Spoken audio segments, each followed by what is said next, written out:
The library at Westmere Park held the cold the way old houses do. Not as a draft, but as a presence, settled deep into the plaster and the stone, indifferent to whatever fires the servants lit each evening.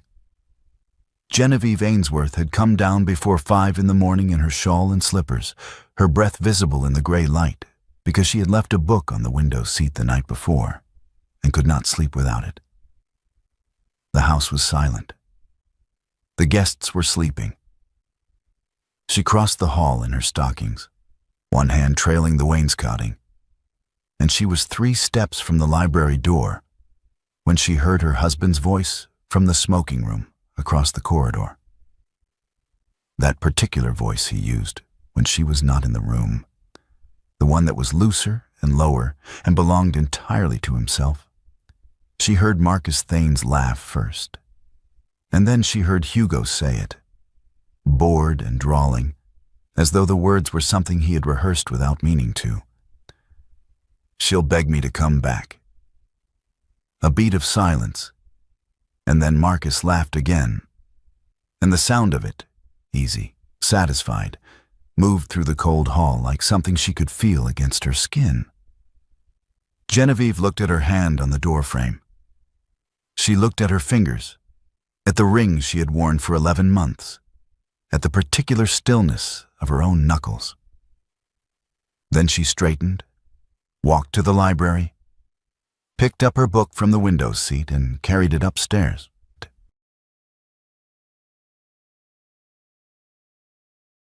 She did not weep. She stood at the window of her room and watched the frost on the glass catch the first pale suggestion of light.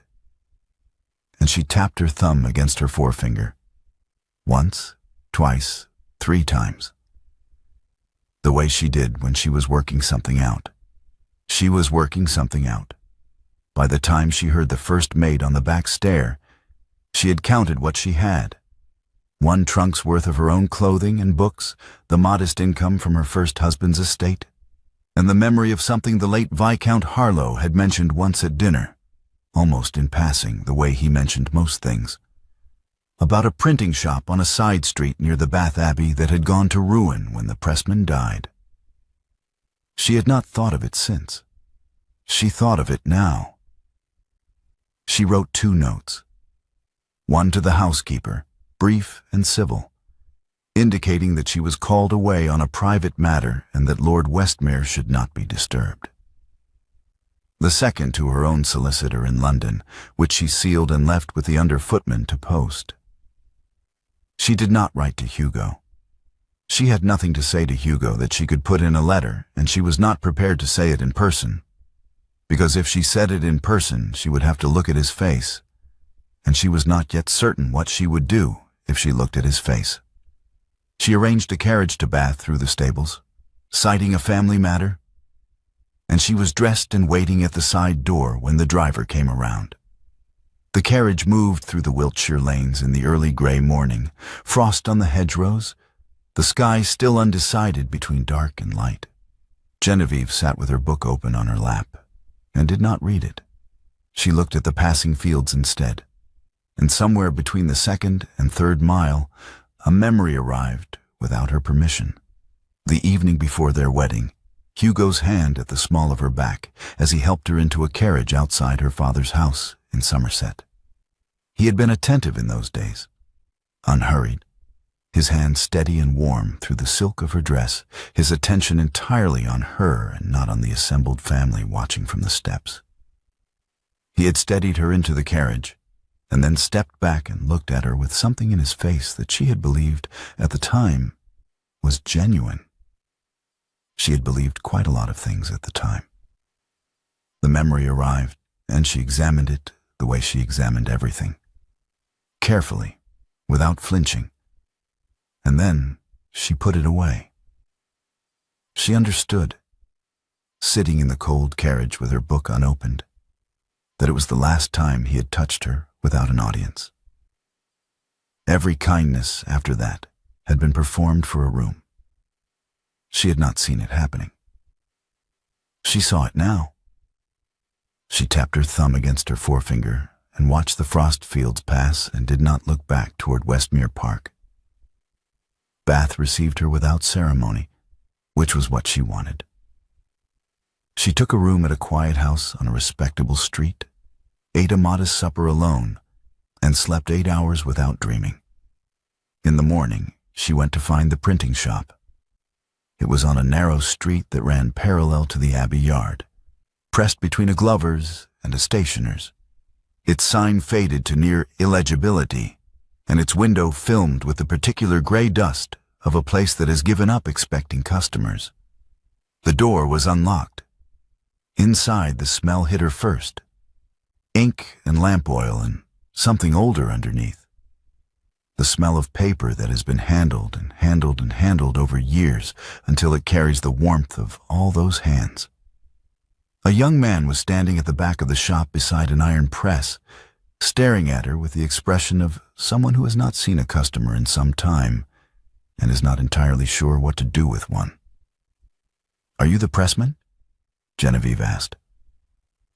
"Tom Fenwick, ma'am," the young man said. He looked to be about 20, with ink on his forearms and a wary look that suggested the shop's recent history had not been kind to anyone who worked in it. "The owner passed 8 months ago. His widow's been trying to sell." "I know," Genevieve said. "I've written to her solicitor. I'm the buyer."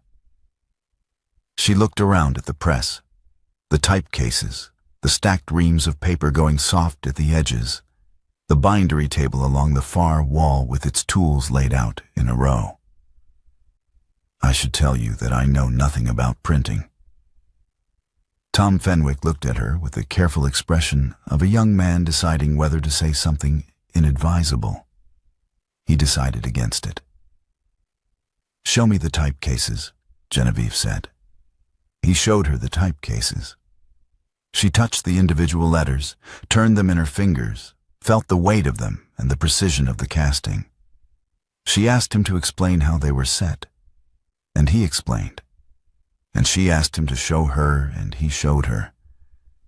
And she watched with the complete and particular attention she gave to anything she was learning from the beginning. When he was finished, she thanked him and asked him to come back the next morning, because she intended to open the shop, and she would need a pressman who already knew the press. Tom Fenwick came back the next morning. He came back every morning after that. The weeks that followed were the hardest and the most absorbing of Genevieve's adult life. She learned to set type by lamplight in the upstairs flat where she slept, her fingers moving across the type case until she stopped needing to look.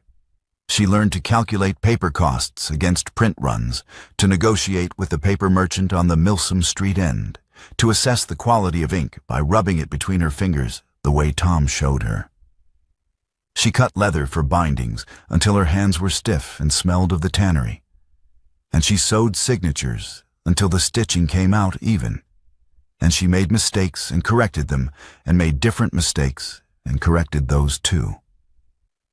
She did not allow herself to think about Westmere. She thought about the work instead, which was a great deal easier to think about, because the work responded to her attention in ways that Westmere Park had not. By the 3rd month, the shop was producing pamphlets and small volumes for local customers. By the 5th month, she had hired a second pressman, a quiet older man named Griffith, who had worked in Bristol and came to Bath looking for steadier employment. By the 6th month, the shop was solvent. A small reading room was open to paying subscribers in the front parlor, and a Bath trade directory carried a modest entry: Ainsworth Press, near the Abbey. Proprietress, G. Ainsworth. Printing, binding, and bookselling. She read her own name in the directory on a Tuesday evening in September and tapped her thumb against her forefinger once, satisfied, and went back to the binding she was working on. The writ arrived on a Tuesday morning in October, delivered by a clerk who handed it across the counter with the careful neutrality of a man who had learned not to show his face when delivering difficult papers. Genevieve took it, read it standing at the counter while a customer browsed the reading room behind her, and read it again. The charge was the distribution of seditious pamphlets. 3 specific titles, dated to a transaction 4 months prior with a London bookseller named Haverstock. Penalty included forfeiture of business assets pending the outcome of a magistrate's hearing set for late January. She tapped her thumb against her forefinger 4 times. Then she folded the writ, slid it into the pocket of her work apron, and sent Tom to fetch her solicitor from his office on the other side of the Abbey. Mr. Dohat Prentice arrived within the hour, read the writ with the expression of a man who had seen worse but found this adequately alarming, and told her that the pamphlets in question were known to have circulated in London radical circles and that association with them, however indirect, would be difficult to dismiss without a clear account of what had actually been sold to Haverstock and when. Genevieve told him exactly what had been sold to Haverstock and when, which did not include the 3 pamphlets in question, and asked him to begin correspondence with the London bookseller that afternoon. The second letter arrived by the afternoon post. It was written in a hand Genevieve recognized, firm, a little ornate, the hand of a woman who had learned her letters from a governess who believed penmanship was a moral matter. Lady Westmere, Hugo's mother, requesting an urgent meeting at her earliest convenience, citing a matter of considerable family importance that she did not wish to commit to paper. Genevieve set the 2 documents side by side on her workbench and looked at them for a moment. The timing was not coincidental. She had been in trade long enough, and married to a viscount long enough before that, to know when coincidences were not coincidences. She wrote back to Lady Westmere and proposed a tea room near the pump room for the following Thursday at 2 o'clock. Lady Westmere arrived 5 minutes early, which told Genevieve something. She was a handsome woman in her late 50s, upright in the way of women who had learned that posture was armor, and she sat across the small table and ordered tea without looking at the menu, and then looked at Genevieve with an expression that was not quite apology and not quite appeal, but contained elements of both. "I'll be direct," Lady Westmere said, "because I think you'll prefer it." "I will," Genevieve said. "Marcus Thane has been working toward the title for 3 years," Lady Westmere said. "I have suspected it for 2.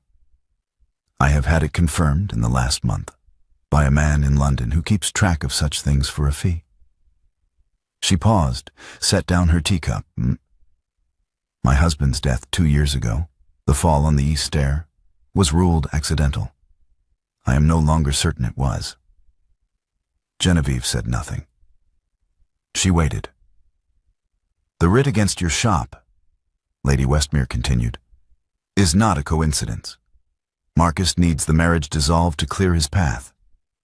There is a clause, 1753, part of the original Westmere settlement, that permits dissolution if the marchioness is publicly convicted of a crime involving moral or civic disgrace. If you are convicted, Hugo dies without an heir, and Marcus is next in the line." She folded her hands on the table. "He has been building this case for 4 months. He has a prosecutor. He has witnesses. He has, I believe, manufactured the evidence." Genevieve looked at the window, at the pump room across the street, at the people passing in their autumn coats. She pressed her thumb quietly against her forefinger, once beneath the table where Lady Westmere could not see it. "What are you asking me?" Genevieve said. "I am asking you to permit Hugo to help," Lady Westmere said. "He has the family resources. He has access to Marcus's correspondence and financial records that you do not have. He can move quickly. You have 8 weeks before the hearing." She did not look away. "I am not asking you to return to Westmere. I am not asking you to forgive anything. I am asking only that you agree to 1 meeting." Genevieve looked at her for a long moment. Then she said, "1 meeting, here in Bath, at my shop." Lady Westmere said simply, "Yes." I'll send him a time, Genevieve said, and picked up her tea. Hugo arrived at the shop on a gray Thursday morning in November, and Genevieve watched from the upstairs window as he stood in the street for a moment before coming in. Looking at the sign, at the reading room window, at the pressman visible through the glass, he had the look of a man who has arrived prepared for one thing and found another. He was 26 years old, and he looked it, which was something she had not allowed herself to think about in 6 months. And she turned from the window before he reached the door. She came downstairs when Tom told her he was waiting. The shop was busy. Griffith at the press, Tom setting type, 2 subscribers in the reading room with their periodicals. And she met Hugo's eyes across the counter and said, "Upstairs," and walked back up without waiting to see if he followed. He followed. The flat was small and warm and smelled of the lamp oil she burned working late. She did not offer tea. She stood at the work table and waited.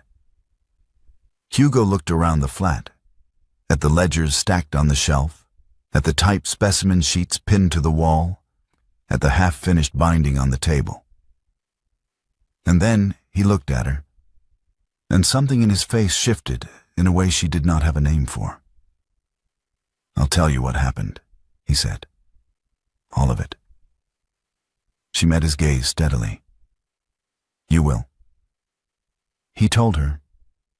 He stood in the middle of her small flat with his hat in his hands, and told her in the flat, almost factual voice that she would later come to understand was how he spoke when he was not performing for anyone, when there was no audience left to perform for.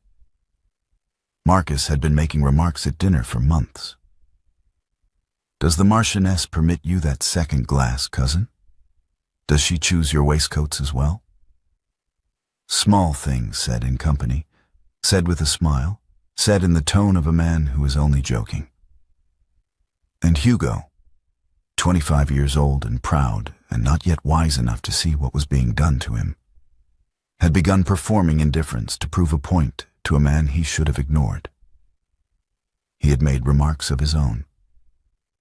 He had let silences stretch when Genevieve spoke. He had chosen her humiliation, small piece by small piece, to spare himself the smaller humiliation of appearing ruled by his wife at his own dinner table. "I wanted to look like a man at my own table," Hugo said. "That is the whole of it. There was no calculation, there was no strategy. I was 25 and I was vain, and my cousin was needling me, and I chose your dignity over my own comfort, and I told myself it was nothing." He stopped. It was not nothing. Genevieve listened to all of it without interrupting. She had spent 6 months working with her hands, and she knew the value of letting a thing complete itself before you assessed it. When he finished, she was quiet for a moment, looking at the typed specimen sheet on the wall. Then she said, "In 6 months. Did you write to me once?" Hugo was very still. "No," he said. "Not once," Genevieve said. It was not a question. His voice was quiet. "No." "Then you knew what you had done," she said, "and you found it easier not to look at it." She picked up the binding from the work table and set it back down.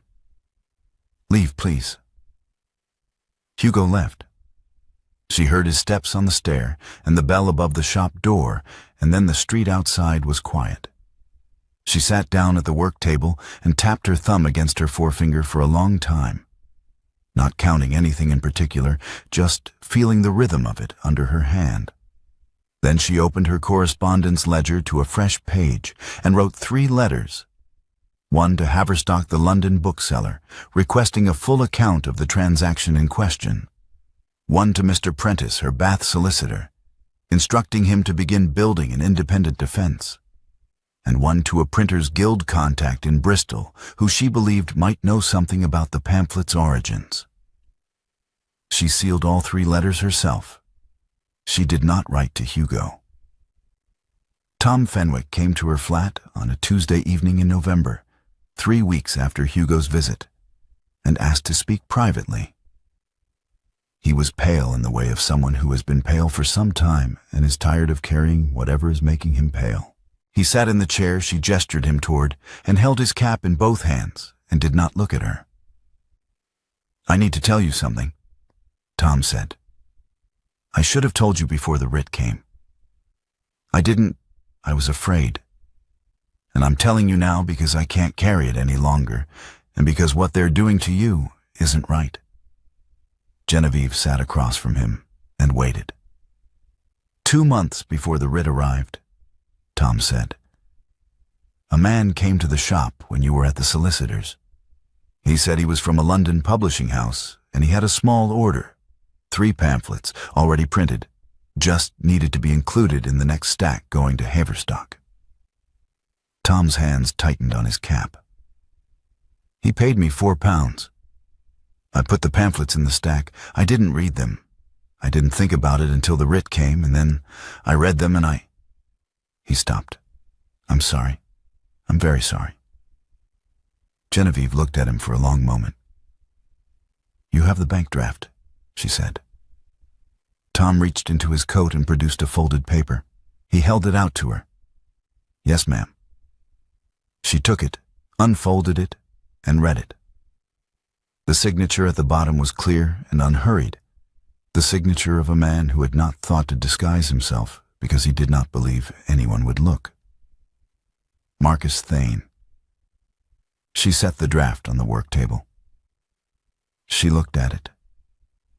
She did not say anything for a long moment, and Tom sat very still in his chair watching her. "You will come to Mr. Prentice's office in the morning," she said at last, "and you will sign a sworn deposition. Everything you have told me tonight in the same words." Tom's voice cracked slightly. "Yes, ma'am." "You are not dismissed," she said. "You made a mistake because you were frightened and because a man with money took advantage of that. You came forward now. That matters." She looked at him directly. "Go home and sleep. Be at Prentice's office at 9. After Tom left, she sat at the work table with the bank draft in front of her and the 3 pamphlets that Mr. Prentice had obtained as copies of the prosecution's evidence. She went through them carefully, page by page, examining the type. The face was different from any she stocked, a narrower serif, a slightly heavier weight than her press produced. The paper was different too, a cream stock with a texture she did not recognize, nothing like the laid paper she ordered from her Bristol merchant. These pamphlets had not been set or printed in her shop. She could prove they had not been set or printed in her shop. What she could not yet prove was who had set and printed them or where. She took a fresh sheet of paper, wrote the word printer at the top, and began a list. Marcus Thane visited the shop on a Friday morning in December, 11 days after Tom's deposition was signed and filed with Mr. Prentice. He came in through the front door like a customer, hands clasped behind his back, looking at the shelves with the expression of a man who has wandered into a curiosity. 2 subscribers were browsing the reading room. Griffith was at the press. Everything was ordinary and visible, and Marcus Thane knew it, which was why he had come at this hour. "Lady Westmere," he said, addressing her by title with a warmth that was entirely surface. "What a remarkable little enterprise." "Lord Marcus," Genevieve said. She was setting type, and she did not stop. "What can I do for you?" He came to the counter, unhurried, and set his gloves down on the wood. "I've been concerned," he said, "about the family's position. This business with the pamphlets. It reflects poorly on all of us. Hugo is in London and not attending to it. And I find myself wondering whether there is something I might do to resolve the matter quietly." He paused. "I would be willing to settle your debts and arrange a comfortable income, something appropriate to your station. If you chose not to contest the hearing, the case would simply be discharged and the whole affair forgotten." Genevieve set a line of type, checked it, set another. "That is very generous," she said. "I have the family's interests at heart," Marcus said. "Of course," Genevieve said. She looked up at him for the first time. "I'm afraid I must decline. But thank you for calling." Something moved behind his eyes, too quick to name. And then the warmth returned, and he picked up his gloves. "I do hope," he said, in a voice pitched just below what the subscribers in the reading room could clearly hear, "that those gentlemen in London who have been so admiring of your bookbinding work don't receive any complicated impressions before the hearing. It would be a shame to lose that custom." "It would," Genevieve agreed pleasantly. He left. She waited until the bell above the door had settled, and then she set her typestick down very carefully on the case and stood for a moment with her hands flat on the compositing stone. Griffith looked up from the press. "Everything all right, Mrs. Ainsworth?" he asked. "Perfectly," she said. "Griffith, I want to talk to you and Tom about the window shutters. I think we should start locking them at night." The broadsheet appeared within a fortnight. Anonymous, printed on cheap stock, distributed through the coffee houses and the pump room reading tables. It named her shop specifically, Ainsworth Press, near the Abbey, known supplier of dangerous and seditious literature to London radicals. 2 regular customers sent polite notes canceling their subscriptions. A bookseller on Milsom Street, who had been discussing a supply arrangement, went quiet. Griffith came to her on a Wednesday morning and told her, with the careful honesty of a man who has decided she deserves the truth, that he had received an offer of better wages from a print shop on the far side of the city.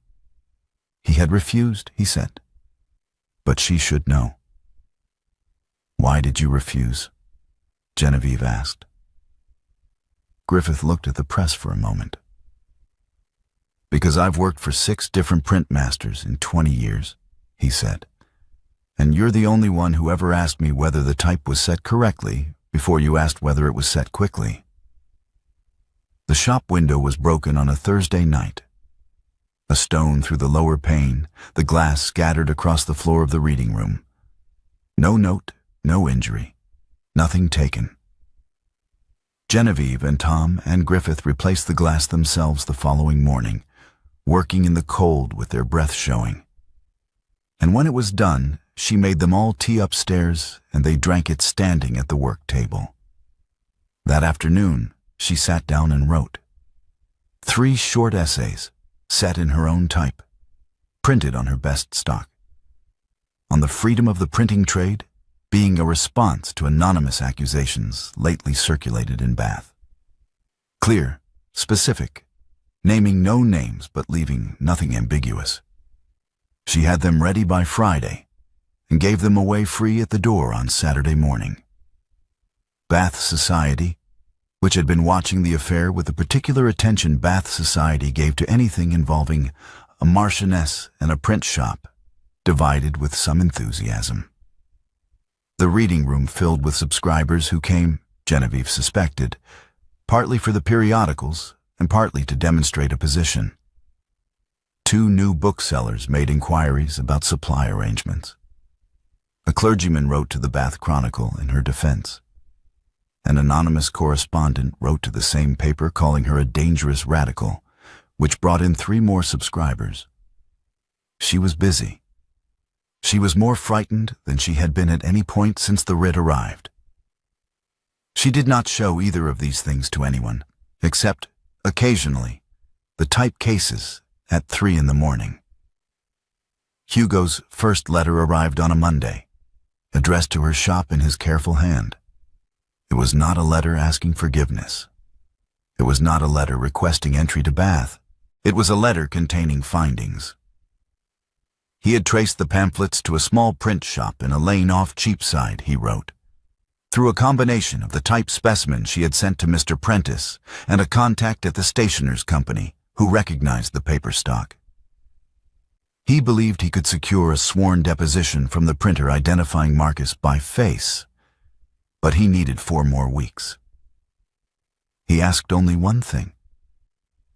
"Do you permit me to continue?" Genevieve read the letter twice. She wrote back to Mr. Prentice, "Continue. Send what he finds directly to your office." She did not write to Hugo. She did not invite him to Bath. 3 days before the hearing, on a Sunday evening, Griffith came up to the flat while she was reviewing her evidence for the 4th time and told her that a man had arrived at the shop door asking to see her. "Lord Westmere," he said, without luggage, looking like he had ridden hard from somewhere.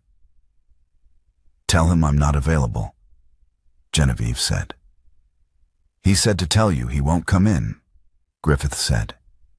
"He's waiting outside." She went to the window. Hugo was standing on the pavement in the cold, his coat up against the November wind, not looking at the window. He was just standing there. He had not knocked again. He was simply present, the way a man is present who has run out of arguments and is trying something different. She did not go down. She went back to her evidence table. An hour later, she went to the window again. He was still there. She went down to the kitchen and took the blanket from the back of the kitchen chair. A good wool blanket, one she had brought from Westmere, which she had cleaned in September for reasons she had not examined at the time. And she went to the front door and opened it. Hugo turned. She set the folded blanket on the bench beside the door without speaking. Then she looked at him, just for a moment, long enough to see that he was cold and that he looked very young and that he was not going to say anything she had not already heard. And she went back inside and closed the door. She heard him sit down on the bench. She went upstairs and reviewed her evidence for the 5th time. The next morning she agreed to meet him and her solicitor together, and they walked the square near the pump room while Mr. Prentice briefed them both on the order of evidence for the hearing. A delivery cart came around the corner faster than the driver intended, and Hugo pulled her back by the elbow, his hand closing on her arm and remaining there a moment after the cart had passed.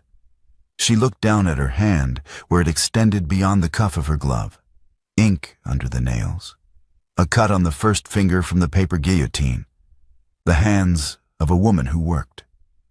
Hugo looked at the same thing.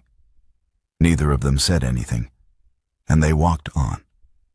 Hugo wrote her the single line she received on the morning of the 2nd day before the hearing. "I am at the Bear.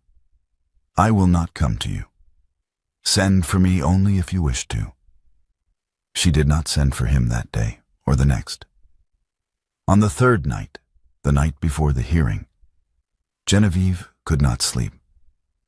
She lay in the flat above the shop listening to the city settle into its late-night quiet. And at 3 in the morning she gave up and came downstairs in her shawl and slippers to check her evidence one final time. She wanted to hold the documents in her hands, to feel the weight of them, to confirm that they existed and were ordered and were real. The lamp in the shop was already lit. Hugo was asleep at the work table, head down on his folded arm, his coat still on, his traveling bag on the floor beside his chair. The ledger from the London print shop was open in front of him, and beside it the printer's sworn deposition, and beside that Tom's deposition, and beside that the bank draft bearing Marcus's signature. All of it arranged in the careful, logical order of a man who had spent the night organizing what he had found. The Bear Inn, she learned later, had been full. Griffith had let him in. Genevieve stood in the doorway. She looked at what he had arranged on the work table. She looked at his face, turned toward her in sleep, younger than she usually allowed herself to see it. She crossed to the peg near the press and took her shawl and walked back to where he sat and laid it across his shoulders. Her hand rested there, on his shoulder, on the wool of his coat, for a moment that she did not count. He did not wake. She sat at the far end of the work table and drew her evidence toward her and checked every document by the light of the lamp he had lit. And when the pressman arrived at first light, she was ready. The Bath Magistrate's hearing room was a low-ceilinged chamber on the ground floor of the Guildhall, its walls paneled in dark oak and its windows admitting a thin January light that fell across the room without warmth. The benches were full. Bath society had decided this was worth attending, and Marcus Thane sat in the gallery in a charcoal coat with the expression of a man who has come to witness something unfortunate but necessary, his concern for the family visible to anyone who cared to look. Mr. Prentice presented the prosecution's evidence first, as procedure required. 3 pamphlets, dated, traceable to a transaction between Ainsworth Press and Haverstock, the London bookseller. The prosecutor spoke for 20 minutes. The case was, on paper, coherent. Then Genevieve rose. She presented her evidence in the order she had decided on at 3 in the morning. Deliberate, unhurried, each document placed before the magistrate with a clean explanation of what it was and where it had come from. First, Tom Fenwick's sworn deposition. Tom himself present and called to confirm it, his voice steady now, the steadiness of a man who has already paid the cost of what he is doing and found it bearable. He described the man who had come to the shop, the £4, the pamphlets already printed and handed across the counter. He described the bank draft. The bank draft was placed before the magistrate. The magistrate looked at it. He looked at the signature. He looked up. Second, the pamphlets themselves, with a written comparison, prepared by Genevieve with Griffith's assistance, of the typeface and paper stock against samples from her own press. The type did not match. The paper did not match. She had a letter from her Bristol paper merchant confirming that the cream stock used in the pamphlets had never been part of any order she had placed. Marcus Thane, in the gallery, was very still. Third, and only then, she called Hugo. He came forward from the back of the room, and she did not look at his face as he passed her. He stood before the magistrate and produced what he had spent 4 months in London obtaining. The original order ledger from the Cheapside print shop, showing a commission placed under a false name paid for with funds traceable through a Fleet Street bank to an account in Marcus Thane's name, and a sworn deposition from the printer himself, who had agreed to testify in writing after Hugo had spent 3 weeks persuading him that silence was the more dangerous choice. The deposition identified Marcus Thane by face. The printer had met him twice. Hugo gave his evidence in the flat, factual voice that was his own voice, the one without performance in it. He did not look at Marcus. He did not look at Genevieve. He spoke to the magistrate and answered every question, and when he was finished, he sat down. The magistrate read through the documents. The room was very quiet. Marcus Thane had stopped performing concern. "The case against Lady Westmere is dismissed," the magistrate said. "The court will require Lord Marcus Thane to remain available for further examination pending investigation into the matters described in these depositions." He set down the papers and looked over the room. "We are adjourned." The room broke into noise. Genevieve stood at the table and let it wash past her. Mr. Prentice shook her hand. Tom, behind her, exhaled in a long, shuddering breath. Griffith, who had come to watch and sat in the back row, was on his feet. Marcus Thane, she saw, was being spoken to quietly by 2 men who had the unhurried manner of officers of the court. He did not look at her as they led him out. She gathered her documents. She put them in order. She put on her coat. Outside, the January air was sharp, and the steps of the Guildhall were bright with winter light after the dim of the hearing room. Hugo was standing a few feet away, watching the magistrate's clerk pass with a sheaf of papers, and when Genevieve came through the door, he turned and looked at her and did not say anything immediately. What she had come to understand was how he looked when he was about to say something true. "I want to ask you something," he said, "and I want you to know that I understand what I am asking." "Ask it," Genevieve said. "Would you permit me to court you?" Hugo said. "Again, or not again, properly, for the first time." He paused. "I am aware that I am a man asking his own wife for a privilege he chose to discard. I am aware of what that sounds like." Genevieve looked at the street, at the people moving past in their winter coats, at the pale sky above the rooftops. She was quiet for long enough that a cart went by, and a group of ladies from the hearing came down the steps, talking in low, urgent voices. "I will not return to Westmere," she said at last. Hugo answered at once. "No, I will not give up the shop." His voice was certain. "No. And I will not pretend," she said, "that the 6 months did not happen. I built something in those 6 months. I became someone in those 6 months. That is not a wound to be healed. It is a fact about who I am now, and any man who wishes to know me must understand that he is meeting me for the first time." Hugo looked at her steadily. "Then I would very much like to meet you," he said. She studied him for a moment. The 26-year-old face that she had married without fully knowing. The honest eyes that were still learning how to be honest. "Take rooms in Bath," she said. "Come to the shop. Earn nothing more than my conversation, and only if you prove capable of it." She went down the steps and into the street, and after a moment she heard his footsteps behind her, not closing the distance, just present, which was what she had asked for.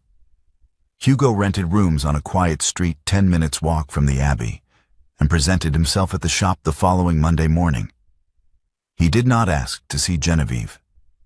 He went to Griffith, who was at the press, and asked whether Griffith would be willing to show him how the press worked. Griffith looked at him for a long moment, with the expression of a man who has seen a number of things in 20 years of printing, and is adding this to the list. "Can you follow instructions?" Griffith asked. "I can try," Hugo said.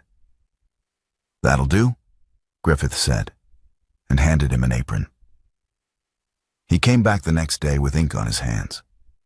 He came back the day after that with a cut on his palm from the paper trimmer, which he showed to Genevieve when she came downstairs and asked whether she had lint in the shop. She found him lint. He thanked her. He went back to the press. On the 4th day he came upstairs to the flat in the late afternoon while she was working on a binding, and said, without preamble, "I've been looking at the Greek text you have in the queue for next week." "And?" Genevieve said without looking up. "The quarter binding you've planned. Leather on the spine, boards on the sides. It won't hold," Hugo said. "Not for a text that size. The signatures are too heavy. You need full leather or the spine will crack within a year." Genevieve set down her needle and looked at the text block on the shelf, which she had been considering for 3 days. "Full leather is twice the cost," she said. "The customer paid for a text that will last," Hugo said. "The customer paid for a text he can afford," Genevieve said. "Full leather takes it above what he quoted." "Then you go back to him and explain why the binding requires it," Hugo said. "He'll pay. He cares about the book." "You've met him once," Genevieve said. "I watched him in the reading room for a week," Hugo said. "He reads with his finger under the line. He cares about the book." She looked at the text block for a moment. Then she looked at Hugo, who was standing in her doorway, in his shirt sleeves with ink under his fingernails and the particular expression of a man who has just said something he believes is correct and is willing to be told otherwise. "Full leather," she said. "I'll write to the customer." Hugo nodded and went back downstairs. She heard him talking to Griffith about the press settings. She went back to her binding, and the corner of her mouth moved in something that was not quite a smile, but was in the same family. 2 days after the hearing, she had walked to the Bear Inn before he moved his rooms, in the first strange quiet after the magistrate's decision, and told him to come to the shop. He came, and she showed him the press, the type cases, the binding table, the reading room, explaining each part of it with the competence of a woman who had built the thing herself. He listened with the complete attention of a man who is learning, not performing interest, and she noticed the difference. At the end of the tour, she went to the shelf and took down a small volume. Octavo, quarter-bound in dark blue leather, its spine lettered in gold, and placed it in his hands. He turned it over, looked at the spine, and read it. On the matter of useful work, 3 essays, by Genevieve Ainsworth, Bath, 1793. He looked up. She was standing very close, closer than she had stood since before she left Westmere, and she could see the exact moment he understood what he was holding. Not just a book, but the evidence of a year, a person, a life constructed from nothing with her own hands. She crossed to him and kissed him once, slowly, her hand at the side of his face. He was very still for a moment, and then he kissed her back, and it was not a return to anything that had existed before. There was nothing to return to. It was the first kiss between 2 people who were meeting each other properly, and it tasted like ink and winter air, and the particular relief of something that has finally arrived. The summer that followed was the warmest Bath had seen in several years, according to Griffith, who measured such things. Hugo kept his rooms and came to the shop each day and argued with Genevieve about bindings and paper costs and the relative merits of various type faces with the enthusiasm of a man who has discovered, to his own surprise, that he has opinions about things that matter. He and Tom developed a working friendship based on the shared experience of being corrected regularly by Genevieve and Griffith. He sent a letter to Westmere Park and arranged for the estate's management to continue without his daily presence, because he was in Bath and intended to remain.